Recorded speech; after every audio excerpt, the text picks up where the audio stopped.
more to say. Mr. Secretary, are you going to ask G7 to help with the Strait of Hormuz? Well, it's in their interest to help. The other countries get far more of their fuel from there than we do.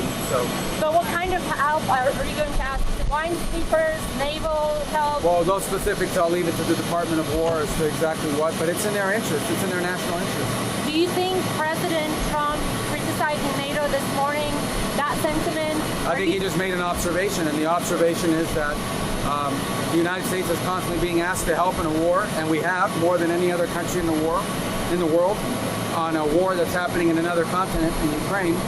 But when the U.S. had a need, he didn't get proper positive responses. So right now he's just making the observation that, I think there was a couple of leaders in Europe who said that this was not Europe's war.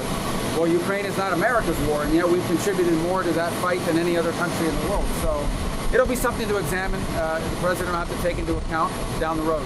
What's your assessment of Russia's support for Iran now? Their assessment of it?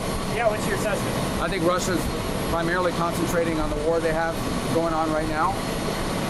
Beyond that, I don't have anything to add right now. So are you at all concerned about the reception that you might get when we arrive at The reception I might get? Yeah, the reception.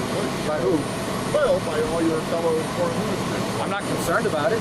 I'm here on behalf of the United States of America. yeah, I look forward to meeting with them. Okay. I don't know what reception I would get from them. I think they should be happy that I'm going.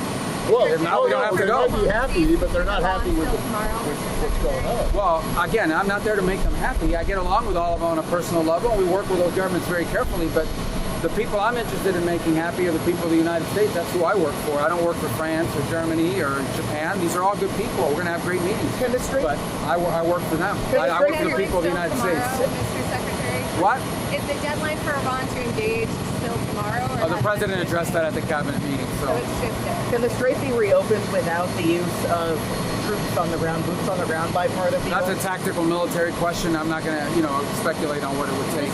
It can be open tomorrow if Iran stops threatening global shipping, which is an outrage and a violation of international law for all these countries that care about international law. They should be doing something about it.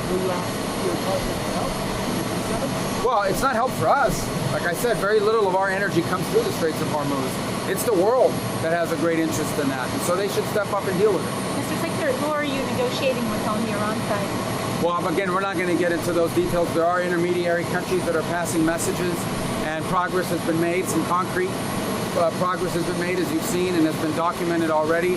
There's a growing amount of energy that's been flowing through the straits. Not as much as should be flowing, but some of it is ticked up. So, again, there's been some progress in regard to the exchange of messages, but that's an ongoing and fluid process and not one we're going to negotiate or talk about in the media. Do you think this progress is enough for both sides to perhaps soon meet in person? We'll see. We'll see how it turns out. I don't want to prejudge it. I don't want to predict. As I said, we'll see what happens. Okay? All right, guys. Thank you. Thank you.